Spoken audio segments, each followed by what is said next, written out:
Hi, எல்லோருக்கும் வணக்கம். Big boss season 9 Tamil. So அந்த வீடியோவில் நம்ம இந்த வீடு பார்த்தீங்க அப்படின்னா வேற லெவலில் மாறப்போகுது அப்படிங்கிறது ப்ரோமோ ஒன்றில் உங்களுக்கே தெரிஞ்சிருக்கும்.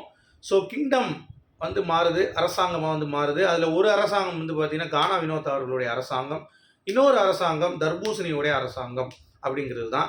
ஸோ அதில் என்னென்னலாம் பண்ண போகிறாங்க, என்னென்ன பிரச்சனைகள் பண்ண போகிறாங்க அப்படிங்கிறத தான் நம்ம இந்த வீடியோவில் பார்க்க போகிறோம். அது மட்டும் இல்லாமல் பார்வதி அவர்கள் காலையிலேயே என்னடா இது அப்படின்ற மாதிரி அவங்களுக்கு இன்னும் கண்ணு சரியாகாமல் அவதிப்படுற அந்த விஷயம் பார்க்கும்போது நமக்கு ஒரு மாதிரி ஃபீல் ஆகுது. ஸோ என்ன அதனுடைய ஸ்டேட்டஸ் அப்படிங்கிறது தெரில. ஏன்னா இந்த கண்ணு விஷயம் மட்டும் ரொம்ப ரொம்ப டேஞ்சருங்க. ஏன்னா சீசன் 4ல் மலையாளத்தில் இந்த மாதிரி யாருக்கும் ஆகி அவங்க எவிட்டார் வரைக்கும் போயிருக்காங்க அப்படிங்கிறது எல்லாத்துக்குமே தெரிஞ்ச ஒரு விஷயம்.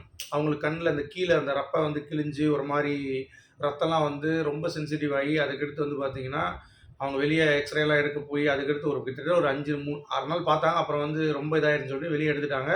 அப்புறம் அவங்களாலையும் வர முடியல திருப்பி அப்படிங்கிறது தான். ஸோ அந்த மாதிரி ஏதாவது காம்ப்ளிகேஷன் இருக்குமாங்கிற ஒரு பயம் தான் பாரதி ஃபேன்ஸுக்கு. நிறைய பேர் என்கிட்ட கேட்டிருந்தீங்க. அதனால தான் நேற்று ஒரு வீடியோ போட்டிருந்தேன். ரொம்ப பரிதாபமாக இருக்குது அப்படின்னு சொல்லிட்டு. நம்ம ஏற்கனவே அதை நம்ம டிஸ்கஸ் பண்ணுவோம் அது என்ன அப்படின்னு சொல்லிட்டு. ஸோ 2 டாபிக் தான் பார்க்க போகிறோம். ஸோ வீடியோக்குள்ளே போகிறதுக்கு முன்னாடி சப்ஸ்கிரைப் பண்ணிக்கோங்க சேனலை, வீடியோ மறக்காமல் ஒரு லைக் பண்ணிக்கோங்க. இப்போ நம்ம வீடியோக்குள்ளே கண்டிப்பாக போகலாம். ஸோ விஜய் பார்வதி அவர்கள் நேற்று இரவு என்னென்ன பண்ணாங்க அப்படிங்கிறது உங்கள் எல்லாத்துக்குமே தெரிஞ்சிருக்கும். நைட் லைவ் பார்த்துருந்தீங்க அப்படின்னா கண்ணை முழிச்சிருந்து நிறைய விஷயங்கள் பேசிகிட்டு இருந்தாங்க. அப்போயே அவங்களுக்கு கண் பார்த்தீங்கன்னா மூட முடியல. கண் ரொம்ப இதாகிடுச்சு குட்டியாக. இந்த இதுக்கு ரெஸ்ட் வேணும், நல்லா தூங்கணும். பட் நேற்று ஃபுல்லாக அவங்க தூங்கலை. நேற்று காமிக்கிறப்ப எல்லாம் பார்த்தீங்கன்னா திடீர்னு எடுத்து கண்ணை வச்சுட்டு இருந்தாங்க. ஏஞ்சி உட்காந்து கேமரா கிட்ட தான் சொல்லிட்டு இருந்தாங்க. நைட்லேருந்து கன்ஃபெஷன் ரூம் ஒரு தடவை போயிட்டு இருந்தாங்க. ஸோ இந்த மாதிரி நிறைய விஷயங்கள் பார்வதி பார்த்தீங்கன்னா அப்நார்மலாக இருந்தது. பட் அவங்களுக்கு வலி தாங்க முடியலையா என்னன்னு தெரியலன்னா நமக்கு அதை கட் பண்ணிட்டாங்க என்ன நடந்துச்சு அப்படின்னு சொல்லிட்டு. ஆனால் காலையில் எழுந்திரிச்சு அவங்க திருப்பி பார்க்கும்போது ரொம்ப அப்செட் ஆகிட்டாங்க. ஏன்னா நேற்று நைட் இருந்ததோட காலையில் இருந்து அவங்களுடைய கண்கள் பார்த்தீங்கன்னா ரொம்ப ஒரு மாதிரி ஆகிடுச்சு. ஸோ அது பார்த்து அவங்க ஃபீல் பண்ணாங்க. நிறைய பேர் சொல்லியிருந்தாங்க இந்த மாதிரி எனக்கு இந்த மாதிரி வந்துருந்துச்சுன்னா கண்டிப்பாக என்னால் தாங்கியிருக்கவே முடியாது, நான் விட்டு ஓடியிருப்பேன். திவ்யாலாம் பார்த்தீங்கன்னா என்ன சொன்னாங்கன்னா, எனக்கு இந்த மாதிரி ஒரு சூழ்நிலை ஏற்பட்டுருந்துச்சுன்னா இந்நேரம் 102 103 டிகிரி ஃபீவர் அடிச்சிருக்கும், நான் தாங்க முடியாது, உனக்கு அந்த தைரியம் இருக்குது அப்படி இப்படிலாம் சொல்லிட்டு இருந்தாங்க. ஸோ நேற்று அந்த அடிபடும் பொழுது யாருமே பார்த்தீங்கன்னா அவங்கள கேரே பண்ணல. எல்லாருமே என்ன சொல்கிறாங்க அப்படின்னா, அவள் பண்ணதுக்கு அடி வாங்கியிருக்கா, அதில் என்ன தப்பு அப்படின்ற மாதிரி இந்த சொசைட்டியில் இதெல்லாம் நார்மலைஸ் பண்ணுறாங்க அப்படிங்கிறது பார்க்க முடியுது. அதுவும் அந்த கையில் எல்போலாம் அடித்தது ரொம்ப ரொம்ப டேஞ்சரான ஒரு விஷயம்.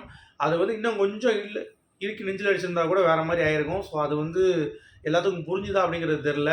இந்த பார்வதி சாண்ட்ரா பிரஜன் கூட ஒரு பேசிகிட்டு இருந்தாங்க நைட் உட்காந்து. அப்போ கூட பார்த்தீங்கன்னா அவங்க யாரை பற்றியும் பேசவே இல்லை. அதுதான் எனக்கு ரொம்ப ஆச்சரியமாக இருந்தது. அப்போல்லாம் பேசலைல்ல, அப்போல்லாம் ஜாலியாக தான் என்ஜாய் பண்ணிட்டு இருந்தாங்க பார்வதி. இது பண்ணி திவ்யாலாம் அப்புறம் பேசுகிறாங்க நம்ம பாரதி கிட்ட. இந்த மாதிரி பார்க்குறதுக்கே ஒரு மாதிரி இருந்துச்சு, எனக்கு ரொம்ப இதாக இருந்தது.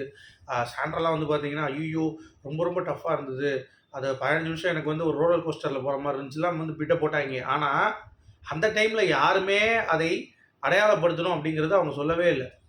பார்வதிக்கு இப்பயும் அந்த கண்ணாடியில் பார்த்துட்டு அவங்க ஃபீல் பண்ணுறப்ப என்ன சொல்கிறாங்க அப்படின்னா, நேற்று இதை பற்றி யாருமே அதை அக்கறையாக எடுத்துக்கலடா, யாரோட பார்க்கலடான்னு சொல்லி கமருதீன் கிட்ட பேசிகிட்டு இருக்காங்க. கமருதீன் பார்த்தீங்கன்னா பக்கத்தில் உட்காந்துக்கிட்டு சரி விடு, இதெல்லாம் என்ன பண்ணுறது, ஒன்றும் பண்ண முடியாது.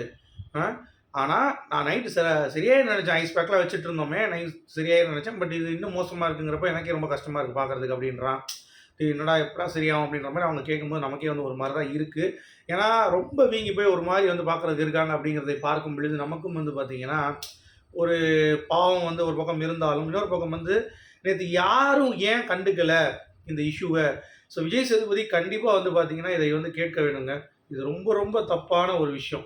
சரியா, ஒருத்தவங்களுக்கு அடிபடுதுங்கிறப்ப அதை வச்சு இவனுங்க பார்த்தீங்கன்னா கேவலமாக பேசி சண்டைக்கு இழுக்கிற மாதிரி கூப்பிட்டு, சரியா. ஸோ அந்த லெவலுக்கு பண்ணது அப்படிங்கிறது பார்த்தீங்கன்னா நிஜமாகவே சொல்கிறேன், பார்வதிக்கு நடந்த துரோகம் தான் அது. அது பார்வதி தவிர வேறு எந்த பிளேயராக இருந்தாலும் கனிலாம் அழுதுருப்பாங்க. அப்படி தூக்கிட்டு போய் இப்போ விஜயவா இருந்தது தான் கண்ணில் வச்சு வச்சு வச்சு கனி மடியில் படுக்க வச்சு பார்த்தீங்கன்னா பண்ணியிருப்பாங்க. சரியா, மடியில் படுக்க வச்சு அவனுக்கு கண் வத்துற வரைக்கும் கொடுத்துனே இருக்கும் அந்த ஆயா.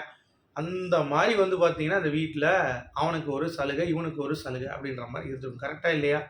ஸோ இப்படிப்பட்ட நபர்கள் இந்த உலகத்தில் வாழ்ந்து கொண்டிருக்கிறார்கள். இந்த சொசைட்டியோட ரிஃப்ளெக்ஷன் சொல்லி நம்ம நேற்று ஒரு வீடியோ போட்டிருந்தோம். அதுதான் உண்மை.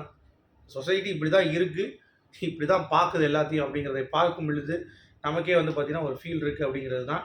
ஸோ உங்களுடைய கருத்துக்கள் என்ன இதில் அப்படிங்கிறத சொல்லுங்கள். ஸோ பாரத் நிறைய பேர் கேட்டிருந்தீங்க, அதனால் வந்து எவிக்ட் ஆயிடுவாங்களா அப்படி இப்படின்ட்டு. தெரியலங்க. இது வந்து ரொம்ப சுச்சுவேஷன் ரொம்ப மோசமாக இருந்தால் மேபி வெளியெடுக்கிறதுக்கான வாய்ப்புகள் இருக்குது. பட் சரியாக வர மாதிரி தெரியலையே. பார்த்தா கருப்பு வேறு அடிக்குது அந்த இடத்துல. ஒரு மாதிரி கருப்பு வேறு ஆகிடுச்சு கீழெல்லாம். மேலேயும் ரொம்ப சிவப்பாக இருக்குது. வீக்கம் இன்னும் வற்ற மாட்டேங்குது. ஸோ ஏதாவது ஆன்டிபயோட்டிக்ஸ் ஏதாவது கொடுத்தா கூட ஓகே. பட் என்னன்னு தெரில. ஸோ பார்ப்போம். மேபி நாளைக்கு நாளை கழித்து நல்ல ஒரு ரிசல்ட் கிடைக்கும் அப்படிங்கிறத நான் நம்புகிறேன். ஓகே.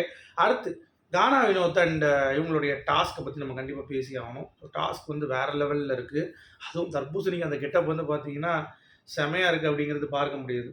ஓகே. ஸோ அதெல்லாம் வந்து வேற மாதிரி அப்படின்ற மாதிரி இருக்குது.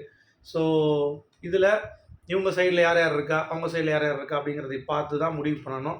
இன்னொன்று நீங்கள் நல்லா கவனிச்சிங்க அப்படின்னா அந்த டாஸ்க் வந்து பெரிய கலவரத்தை உண்டு பண்ணுற டாஸ்க்காக இதுக்கு முன்னாடி சீசன்லாம் இருந்திருக்கு. குறிப்பாக சொல்லணும்னா சீசன் 8 சாச்சனாவுடைய சாச்சமாதேவி சிரிச்சு சிரிச்சு வந்தா சாச்சமாதேவி டோய் அப்படின்னு சொல்லி பாடி ஃபன் பண்ணி ஒரு பக்கத்து மேலே கத்தி சாச்சனா கூப்பாடு போட்டு ஒரு பெரிய பிரச்சனை வந்து அரங்கிருச்சு. சரியா? சீசன் 6 வந்து பார்த்தீங்கன்னா அசீமுடைய இதில் வந்து அசீம் மந்திரியாக இருந்தப்ப அவரை வந்து டார்ச்சர் பண்ணுறேன்ட்டு சிவின் வந்து உப்பு தூக்கி போட்டு பெரிய கலவரமாகி வீடே வந்து 2ஆக வெடிச்சு கடைசி டாஸ்க்கே ஒரு நாள் தான் பண்ணாங்க. அவன் தலைப்பானா எங்கே இருக்குன்னே தெரில. டேய் நீ யாரா அப்படின்ற மாதிரி ஆகிப்போச்சு. எல்லாத்தையும் அவுத்து போட்டு தூக்கி எரிஞ்சு டாஸ்க்கை வந்து பார்த்தீங்கன்னா முடிச்சு விட்டு தும்சம் பண்ணி விட்டாங்க அப்படிங்கிறது பார்க்க முடிஞ்சிச்சு. ஸோ இந்த மாதிரியான ஒரு ஹெவியான ஒரு டாஸ்க் இது அப்படிங்கிறது பார்க்க முடியுது. பட் இவங்க எல்லாருமே இந்த காமெடி பீஸ் அப்படின்றதுனால ஒவ்வொருத்தவங்க நல்ல காமெடி பண்ணுறதுனால எனக்கு தெரிஞ்சு பெரிய இம்பேக்ட் இருக்குமா அப்படிங்கிறது தெரியல சீரியஸாக தெரியல. ஸோ வெயிட் பண்ணி தான் பார்க்கணும் எந்தெந்த லெவலுக்கு இம்பேக்ட் இருக்குது. இந்த இதில் வந்து பார்த்திங்கன்னா எப்படிலாம் வந்து இதை கொண்டு போகிறாங்க இந்த சீசனில் இருக்கிறவங்க பெரும்பாலும். ஏன்னா எல்லா சீசன்லையும் இது ஒரு ரத்தக்கலவை டாஸ்க்காக தான் வந்து இருந்திருக்கு அப்படிங்கிறது பார்க்க முடிஞ்சிச்சு. ஸோ அதனால தான் நான் சொல்கிறேன். ஸோ வெயிட் பண்ணி பார்க்கலாம். இப்போ நம்ம ப்ரமோவோடைய ரியாக்ஷன் வந்து பார்த்துட்டு நம்ம கடையை மூடிடுவோம். ஓகே. ஸோ உங்களுடைய கருத்துக்கள் சொல்லுங்கள். எப்படி இந்த டாஸ்க் எப்படி ஆட போகிறாங்க, என்ன மாதிரி இருக்க போகுது அப்படின்னு சொல்லிட்டு. அதுவும் தர்பூசணியோட கெட்டப் வந்து லொல்லு சபா மனோகர் மாதிரி இருக்காப்புல பார்க்குறதுக்கு ஆள். பார்த்தீங்களா? வேறு லெவலில் இருக்குல்ல. ஐயோ அதே தாங்க, அதே தான். உள்ள கெட்டப்லாம் பார்த்தீங்கன்னா பாகுபலி மாதிரி பிரச்சனை வந்து இருக்காப்புல அப்படிங்கிறது பார்க்க முடியுது. ஸோ தூக்கிட்டு போகிறது நம்ம இது அமித் பார்க் வந்து அடிச்சுட்டு இருக்காப்புல உட்காந்து. கமருதீன் வேறு இருக்காப்புல கூட கானா வினோத் கூட. ஸோ வேறு மாதிரி இருக்குது. இந்த சைடு எஃப்ஜே தர்பூசணி டீமு. ஓகே. இந்த சைடு தான் ஸ்ட்ராங்காக இருக்குது. கானா வினோத் சைடு தான் ஸ்ட்ராங்காக இருக்குது டீமு. வேறு லெவலு. இந்த சைடு வந்து பார்த்தீங்கன்னா தர்பீஸு சபரி எஃப்ஜே கனி சுபிக்ஸா ரியானா பார்வதி வேறு இருக்காங்க. ஐயோ தர்பூசணி சாப்பிட்றாரு. பண்ணுங்கடா அடே நடத்துங்களா அப்படின்ற மாதிரி தான் இருக்குது. அவருடைய சிரிப்பு எல்லாம் பார்க்கும்போது லுலுசபா மனோகர் மாதிரி ரெப்ரசன்ட் பண்ணுது அப்படிங்கிறது பார்க்க முடியுது. ஸோ வெயிட் பண்ணி பார்ப்போம். வழக்கம்போல் விக்ரம் இதில் ஸ்கோர் பண்ணுவார்னு நினைக்கிறேன். ஸோ பார்ப்போம் என்னன்ட்டு. ஓகேவா? காமெடியாக பண்ணுறாங்களா இல்லை சீரியஸாக பண்ணுறாங்களான்ட்டு உங்களுடைய கருத்துக்கள்